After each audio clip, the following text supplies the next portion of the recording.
हाय guys, good evening. So ये मेरा दिन का तीसरा वीडियो है। तो ये वाला वीडियो थोड़ा सा छोटा होने वाला है। इसमें I talk about 3 banks that I like. Like का मतलब ये नहीं है कि लाइक वो मेरे पोर्टफोलियो में है या मैं उस स्टॉक्स को लेने का सोच रहा हूँ। लाइक इन द सेंस मतलब कि लाइक बैंक्स मतलब ये यूनिवर्सल बैंक्स होने के बावजूद भी these banks can grow at a faster pace. ठीक है। what do I mean by faster pace? किसके कंपैरिजन में? So if you look at the likes of SBI and HDFC and Kotak and ICICI, right? तो वो जिस rate से grow करते हैं बिटवीन 10, 12 एंड 15% के रेंज में, जो ये सारे फाइनेंशियल्स जो ग्रो कर रहे हैं, उससे उससे एक फास्टर पेस में these 3 banks can keep growing. ठीक है। तो इनमें से हम तीनों के बारे में बात करेंगे, तीनों का रिजल्ट्स कैसे हुआ वो डिस्कस करेंगे। एंड ऑफ कोर्स उसके बाद मैनेजमेंट ने कॉन कॉल में क्या क्या बताया, गाइडेंस के बारे में सब कुछ। एंड ऑफ कोर्स और भी जो जो भी इनसाइट्स है सब मैं तो उठा के आपके सामने रखता हूँ, like any other video on equity research. So देखिए यहाँ पे तीनों बैंक्स एक एक करके करते हैं। सबसे पहले हम बात करते हैं IDFC फर्स्ट बैंक की, बिकॉज ये बहुत लोगों के पोर्टफोलियो में है और मुझे बहुत क्वेरीज आते हैं कि लाइक सर वो स्टॉक गिर गया, 30% लॉस में हूँ, 40% लॉस में हूँ, पूरे एक साल निकल गया।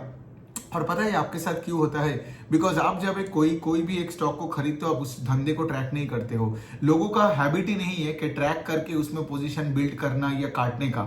इसीलिए क्या होता है ना, IDFC फर्स्ट बैंक में लोग फंस गए। अब IDFC फर्स्ट बैंक में क्या हुआ था बताओ? एक तो बैंक पहले लॉस हुआ करता था, फिर ये लॉस से प्रॉफिटेबल में हुआ, फिर उसके बाद आपने देखा होगा 2023 एंड FY 23 एंड 24 में कितने अच्छे तरीके से अपने प्रॉफिटेबिलिटी को ऊपर की तरफ लेके जा रहा था। फिर ROE नंबर ऊपर की तरफ जा रहा था। मैनेजमेंट ने अच्छा सा गाइडेंस भी दिया था that they will continue to grow the loan book by 20-22% से। तो फिर उसके बाद ऐसा क्या हुआ उस स्टॉक का कि वो स्टॉक एकदम 30-40-50% के आसपास गिर गया था। It's because IDFC first bank में उनका एक माइक्रो फाइनेंस का एक डिविजन था, which I think at that point in time वो 6-7% ऑफ द होल बुक। तो सिंस आप सबको तो पता ही है राइट कि माइक्रो फाइनेंस में तो ये पूरा सेक्टर वाइज मतलब सारे फाइनेंशियल्स को अफेक्ट किया है। तो इवन वो सारे बैंकों को भी अफेक्ट किया जिनका माइक्रो फाइनेंस एक छोटी हिस्सा है। अब आप बोलोगे सिर्फ 6-7% का लोन बुक जहां है वहां से इतना प्रॉब्लम कहां से हुआ? जैसे मैं आपको बता सकता हूं, IDFC फर्स्ट बैंक का अगर आप प्रॉफिट आफ्टर टैक्स देखोगे, दैट नंबर फेल बाय 50 और 60% से इन FY 25 और 24। इतना क्यों गिर गया when that part of the book is 7%? Because it's the nature of the business model. मतलब फाइनेंशियल सब देखोगे, they are high leveraged business ना। इनका मतलब इनका इक्विटी बेस तो इतना छोटा होता है, और ये जो सारा लोन बुक बिल्ड करते हैं वो तो डिपॉजिट का पैसे से ही करते हैं ना। और डिपॉजिट तो आपका पैसा है नहीं, मतलब आप मतलब यहाँ पे फाइनेंशियल्स का तो है नहीं, वो तो बाहर वालों का है। तो यहाँ पे एक हाई लेवरेज बिजनेस पे अगर कोई छोटा सा भी डिवीजन में बड़ा प्रॉब्लम आता है ना, तो इनका प्रॉफिटेबिलिटी में धक्का खाना पड़ता है। और IDFC फर्स्ट बैंक का वही कहावत है। ठीक है, मतलब अगर उनका कॉन कॉल सुनोगे तो मैनेजमेंट मतलब उनका मैनेजमेंट के लिए मुझे थोड़ा बुरा भी लगता है, बिकॉज इतने सालों की लड़ाई के बाद अब फाइनली लॉस से प्रॉफिट में आए और फिर उसके बाद अब प्रॉफिटेबिलिटी को बढ़ा रहे थे, लेकिन एक इंडस्ट्री वाइड एक छोटा माइक्रो फाइनेंस का प्रॉब्लम की वजह से तो उनका पूरा बुक का प्रॉब्लम आ गया, राइट। इसका मतलब अभी देखो, अब आप बोलोगे IDFC first bank micro finance क्यों करते थे?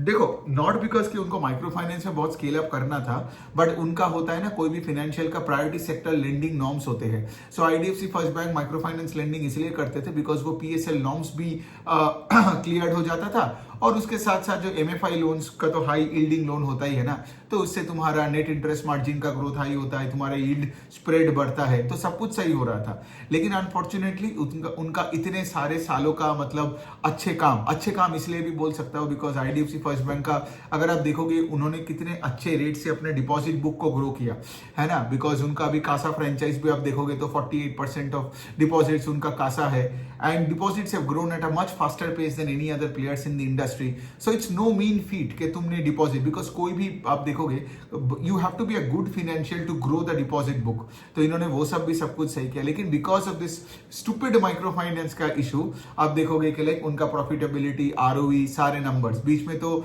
ऐसे भी 2 क्वार्टर्स गए थे जब पैट का नंबर फेल 75%। तो मैनेजमेंट का वही कहना है कि लाइक जो होना था हो गया। और यहाँ पे मैं भी आपको एक चीज बोल सकता हूँ कि लाइक ये जो लास्ट कॉन कॉल है, ये लास्ट कॉन कॉल में मैनेजमेंट ने फाइनली एक चीज तो एक्नॉलेज किया कि like incremental bad loans on that micro finance book is also coming down, plus they are also reducing their focus on micro finance. I think अभी उनका आप देखोगे the book size is less than 5%, जबकि जैसे मैंने बताया 1-1.5 साल पहले दैट वाज 6.5% के आसपास. So incremental bad loans are also coming down. The SMA book is also improving. SMA मतलब स्पेशल मेंशन्ड अकाउंट्स, जो let's say for example 60+ days का हो जाता है, ईएमआईज नहीं आ रहे and all that. So that is also improving. So अगर आप मुझसे कहोगे इस जगह से लेके in FY26 there will be growth in PAT and EPS, because जैसे मैंने बताया FY24 से 25 में PAT fail by 60-70% because of उनको इतने हाई प्रोविजनिंग करना पड़ा and that affects the bottom line ना. लेकिन आगे जाके you would see actually the asset quality improving. So basically management का गाइडेंस वही है कि हम 20% से लोन बुक को ग्रो करेंगे, 22-23% से डिपॉजिट बुक को ग्रो करेंगे और उसके साथ साथ प्रॉफिटेबिलिटी नंबर्स भी इंप्रूव होने वाला है. सो ये जो लोग जो फंसे रहते हैं ना एक स्टॉक में, उसको काट नहीं पाते हैं, उनका प्रॉब्लम यही है. बिकॉज अगर आप 3 क्वार्टर पहले 4 क्वार्टर पहले उनका कोई भी कॉन कॉल सुनोगे तो उनका मैनेजमेंट ने यही बता दिया था कि FY25 में हमारा पैट का number will be less than FY24 का नंबर. अब ऑफ कोर्स अभी हमें पूरा नंबर मिल चुका है बिकॉज FY25 तो हो चुका है, बट द पैट का नंबर इज सो लेस. लेकिन मैनेजमेंट तो तभी बता दिया था, करेक्ट. सो बेसिकली क्या मैं बोलता हूं ना कि एज एन इन्वेस्टर अगर आप let's say if you don't know how to cut a stock, it becomes very difficult for you to build wealth in the market. मतलब बहुत डिफिकल्ट होता है ना, बिकॉज उस टाइम पे आप उस पैसे को निकाल के या एटलीस्ट IDFC से पोजीशन को कट करके आप कहीं और चले जाते और वहां पे पैसा बनता रहता था. लेकिन यहाँ पे प्रॉब्लम क्या हुआ, आज पूरा लोग 1-1 साल 1.5 साल इसमें पूरा गायब हो गया इनका, अभी भी बैठे हैं उम्मीद पे. लेकिन एक बात मैं बोल सकता हूं, going forward the situation is won't be as bad as what it was. मतलब अगर आपने मेरा पिछले 1 साल में IDFC का वीडियोस देखे होंगे, मेरे वीडियोस में आपको पक्का वो समझ ही आ जाता कि मैं आपको करने को क्या बोल रहा हूँ, ठीक है. ऑल्दो मेरे बोलने का कोई ये नहीं है, मतलब it's your money and your responsibility. But having said that मैं अभी आपको उल्टा बोल रहा हूँ कि लाइक जो प्रॉब्लम्स था, जैसे माइक्रो फाइनेंस का कोई भी दूसरे कंपनी में, मैं तो वही बता रहा हूँ कि मतलब एकदम साइकिल बॉटम आउट हो चुके हैं. अब रिकवरी कितने दिन में आएगा वो तो हमें ट्रैक करके देखना पड़ेगा. But the worst days are over. जब let's say collection efficiencies were going down, when the portfolio at risk were going up, asset quality खराब हो रहा था, प्रोविजंस बढ़ा रहा था. तो यहाँ पे IDFC का अगर मैं आपको बता भी दूं तो उन्होंने यही बताया कि कि धीरे धीरे करके month on month things are improving. और मार्च का मंथ वाज वेरी गुड और उन्होंने पीपीटी में भी ये दिखा दिया कि April was also better than March. So सब कुछ तो ठीक है.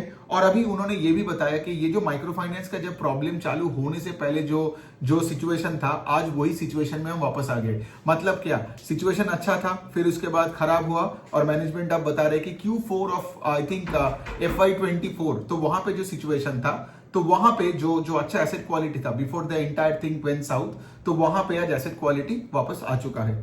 सो ये हो गया. गाइडेंस तो मैंने आपको बता दिया, 20% से ग्रोथ का बात कर रहे हैं. एंड ऑफ कोर्स उन्होंने ये भी बताया गोइंग फॉरवर्ड के लाइक गोइंग फॉरवर्ड वो लोग अपना ये डिपॉजिट रेट को काटेगा, because now we are in an interest rate cut environment, right. तो आगे जाके क्या होने वाला है, एसेट क्वालिटी अगर इंप्रूव होता है तो तुमको लेस प्रोविजंस करना पड़ेगा. So that will give you a boost on in EPS. दूसरे साइड में तुम्हारा इंटरेस्ट एक्सपेंस भी कम होगा, राइट. बिकॉज जब ये जो 50 बेसिस पॉइंट्स का जो कट उस दिन हुआ, तो आगे जाके क्या होगा, आज सेविंग्स अकाउंट का रेट भी घटेगा, फिर उसके बाद फिक्स डिपॉजिट का रेट भी बैंक ने बताया, वैद्यनाथन जी ने वो भी बताया कि FD का जो रेट है वो एकदम ड्रास्टिकली वो कट करेगा. सो इससे क्या होगा, तुम्हारा कॉस्ट ऑफ बोरोइंग भी कम हो जाएगा और तुम्हारा निम्स भी एक्सपैंड करेगा. So that's also another way. इसके साथ साथ ऑफ कोर्स अगर इनका वॉल्यूम ऑफ लोन बुक का ग्रोथ इज 20% के आसपास, राइट, तो फिर ओवरऑल तुम्हारे EPS में you can actually get more than 20% का ग्रोथ इन EPS. सो ये हो गया IDFC फर्स्ट बैंक का. The one thing that I would like to say is like the worst is over. लेकिन ऑफ कोर्स हमें ये भी देखना पड़ेगा कि लाइक आगे और भी बहुत सारी चीजें आ सकती है. इट्स नॉट कि लाइक मैं ये नहीं बोल रहा हूँ कि अभी अंधे हो, एकदम अंधे हो के सारे पैसा डाल दो, वो भी नहीं बोल रहा हूँ. लेकिन हाँ, the worst is behind for the bank. जो भी ये स्टॉक्स का इतना जो प्रॉब्लम्स देखे, राइट, मतलब 90-100 रुपीज से एकदम 50 के नीचे आ गया था, और जो भी सिचुएशन था स्टॉक का, आज वो सिचुएशन से वो उभर के आ चुका है, ठीक है. अब हम दूसरा बात करते हैं DCB बैंक का. ये बहुत एक इंटरेस्टिंग स्टोरी है. सो DCB बैंक का प्रॉब्लम ये हो रहा था कि उनका जो नेट इंटरेस्ट मार्जिन है, there was a lot of consistent margin contraction, ठीक है.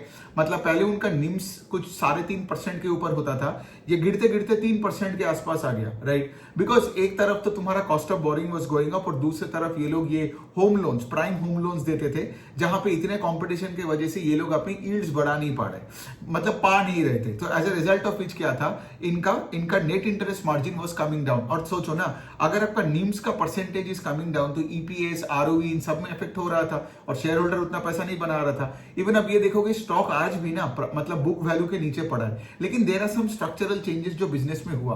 पहला चीज तो ये कि अभी ये लोग ज्यादा फोकस कर रहे हैं टुवर्ड्स दी एमएसएमई स्पेस, ठीक है।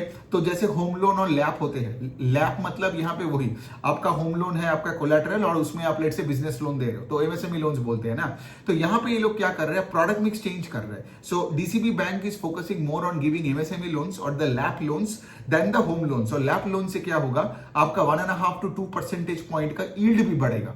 समझ में आ रहा है? तो इससे क्या होगा, तुम्हारे यहाँ पे यील्ड बढ़ेगा। दूसरे साइड में पिछले 2 क्वार्टर से मैं एक चीज ऑब्जर्व कर रहा हूं कि डीसीबी बैंक का जो ये निम्स है वो स्टेबलाइज भी कर चुका है। Now of course I would want the NIMs to go up mainly because of the change of product mix, और कॉस्ट पे और कंट्रोल आएगा तो और बेटर है। कॉस्ट पे कंट्रोल तो और भी आ ही सकता है बिकॉज अभी जैसे रेट कट का माहौल है, राइट। तो गोइंग फॉरवर्ड एक तरफ अगर वो ज्यादा लैप लोन्स दे और दूसरी तरफ अगर इंटरेस्ट एक्सपेंस वो तो अभी कम ही होगा ना, बिकॉज अभी टीडी रेट्स काटेगा, सेविंग्स का रेट काटेगा, just like IDFC first bank, right. तो इससे क्या होगा, तुम्हारे निम्स में और थोड़ा एक्सपेंशन आ सकता है। सो ये becomes a very attractive bet here, because एक तरफ बैंक इज कॉन्फिडेंट कि वो अपने लोन बुक को डबल कर देगा इन 3.5 to 4 years। मतलब तुम बता रहे हो कि तुम्हारे लोन बुक का ग्रोथ 20-22% से बढ़ेगा, और दूसरे साइड में अगर मुझे यहाँ पे ये मार्जिन एक्सपेंशन मिला तो शायद डीसीबी बैंक को ऑपरेटिंग लेवरेज भी मिल जाए, and at the end of the day stock might touch the book value and go beyond that. मतलब मैं यहाँ पे नहीं बोल रहा हूँ कि स्टॉक से बुक वैल्यू तक जाएगा, बट आई एम सेइंग कि लाइक डील बुरा नहीं लगता है, ठीक है। Because if you are buying something, generally मैं क्या बोलता हूँ कि सिर्फ वैल्यूएशन देख के कुछ नहीं करने का, लेकिन अगर आप देख रहे हो कोई चीज सस्ता पड़ा है और उस बिजनेस पे कुछ फंडामेंटल चेंजेस हो रहा है, so you can have a look at that, although it's not a recommendation, but ये यही है। और तो कुछ है नहीं, और तो आई गेस मैंने सब कुछ कवर कर दिया। अब यही ट्रैक करके देखना है आगे आईडीएफसी डीसीबी इनका क्या होता है। अब इसके बाद हम सीएसबी बैंक का बात करते हैं। तो अगर देखा जाए तो CSB bank is the fastest growing bank in terms of loan book का ग्रोथ। मतलब सीएसबी बैंक का लोन बुक ग्रोज अराउंड 30% के आसपास, डिपॉजिट ग्रोज अराउंड 25% के आसपास। लेकिन इसका प्रॉब्लम क्या हो रहा है ना सीएसबी बैंक का, सीएसबी बैंक इज बेसिकली, अगर इनका मैं हिस्ट्री थोड़ा बता दूं तो ये चालू हुआ था साउथ इंडिया में, और ये गोल्ड लेंडर था, ठीक है। इनका आज भी 50% of the loan book is into gold loan. लेकिन अभी सीएसबी बैंक का ये जो आई थिंक मिस्टर मोंडोल जो उनका सीईओ है, तो वो आने के बाद अभी सीएसबी बैंक कोशिश कर रहा है कि वो एक पैन इंडिया डाइवर्सिफाइड एक बैंक बने, जैसे कोई बड़े बैंकों की तरह, लाइक आईसीआईसीआई और कोटक की तरह, ठीक है। तो ये लोग क्या कर रहे हैं, अपना retail division, personal loan, credit card, फिर आपका एसएमई, एमएसएमई, ये सारे डिविजन्स को वो खोल रहे हैं। End of course gold loan तो वो देगा ही, लेकिन गोल्ड लोन के साथ साथ उनका retail and SME and corporate में भी, उस कॉर्पोरेट में भी बड़े corporate, mid corporate, small corporate, इन सबको वो केटर करना चाहता है, ठीक है। और रिटेल में इनका फोकस भी ज्यादा होना चाहिए, जैसे फॉर एग्जांपल अनसिक्योर्ड रिटेल में भी, जैसे पीएलएनसीसी, पर्सनल लोन, क्रेडिट कार्ड, फिर आपका सिक्योर्ड में भी इनको व्हीकल फाइनेंसिंग में अच्छे स्केल अप करनी है। गोल्ड लोन तो वैसे ही करता है, होम लोन्स पे ज्यादा स्केल अप करना है।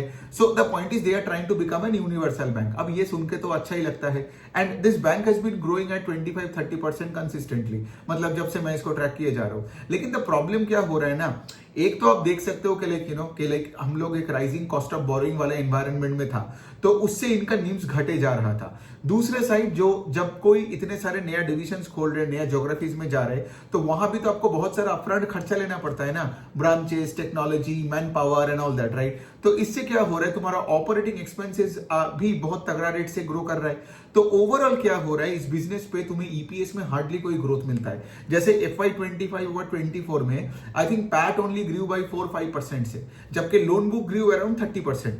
तो इसका क्या मतलब कि कंपनी को कोई ऑपरेटिंग लेवरेज नहीं मिलता है, और although they are doing all the right things, but in the short term आप देख रहे हो इनकम स्टेटमेंट में कोई एक्सपेंशन नहीं आ रहा है, मतलब ईपीएस में कोई ग्रोथ नहीं आ रहा है, because of these 2 reasons, right. So बात यहां पे आता है कि मतलब सिर्फ हमें ग्रोथ देख के भी नहीं चाहिए, बिकॉज सोचिए ना, कोई भी अगर एक ऐसा बिजनेस हो जो रेट से बहुत तगड़ा रेट से ग्रो कर रहा है सिर्फ डिस्काउंट दे के, मतलब अल्टीमेटली तो वो प्राइस कट करके लेट से अपना ज्यादा माल बेच रहा है, तो ऑल्दो वहां पे सेल्स ग्रोथ हाई दिखेगा, आपका ईपीएस का ग्रोथ नहीं दिखेगा। अब देखो कि स्टॉक नहीं चलेगा, जैसे सीएसबी बैंक का भी स्टॉक नहीं चल रहा है। सो हमें ऐसे बिजनेसेस चाहिए ना जो लेट से हाई सेल्स ग्रोथ के साथ, ऑफ कोर्स देखो this is the nature of business, अगर आप स्केल अप कर रहे हो तो आपको ज्यादा ब्रांचेस बिठाना पड़ेगा, डिप्रिसिएशन बढ़ जाएगा, जाएगा, फाइनेंस कॉस्ट बढ़ जाएगा, लेबर का कॉस्ट बढ़ जाएगा, ये नेचुरल है, ठीक है, ये कोई अननेचुरल कुछ चीजें है नहीं। और अगर वो साउथ इंडिया से पूरा पैन इंडिया बनने का कोशिश करे तो सोचो आगे भी 3-4 साल खर्चा रहेगा।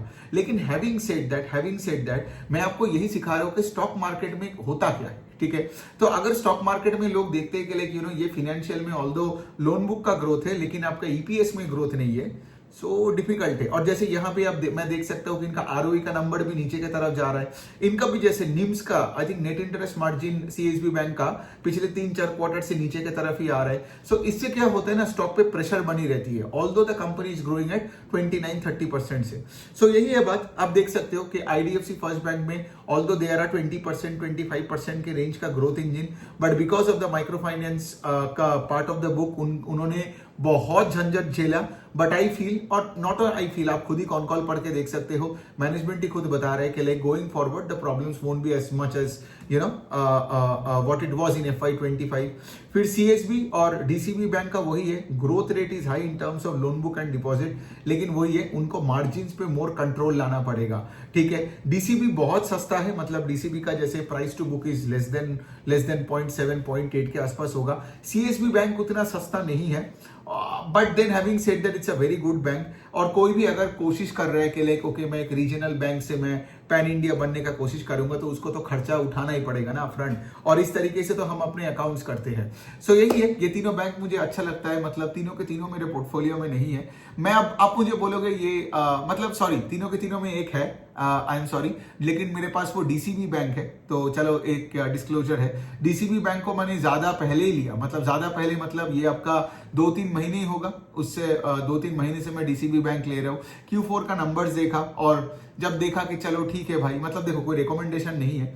सो the thing is what I am trying to say इसके लिए वैल्यूएशन वाइज भी अच्छा है, क्योंकि डीसीबी बैंक में यहाँ पे the stock will touch book value and will go beyond that अगर इसका मार्जिन एक्सपेंशन होता है, तो मैं वही बेट खेल रहा हूँ। वरना क्या है, वरना मैं पैसा नहीं बनाऊंगा, लॉस में निकल जाऊंगा। बट एनी विच में नया मेरा एक रिसेंट बेटी है डीसीबी बैंक में। अगर आप लोग मेरा वो वर्कशॉप लिए होंगे पोर्टफोलियो एनालिसिस का, तो वहां भी मैंने ये चीज एक्सप्लेन किया था कि डीसीबी बैंक मैंने क्यों ऐड किया था अपने पोर्टफोलियो में।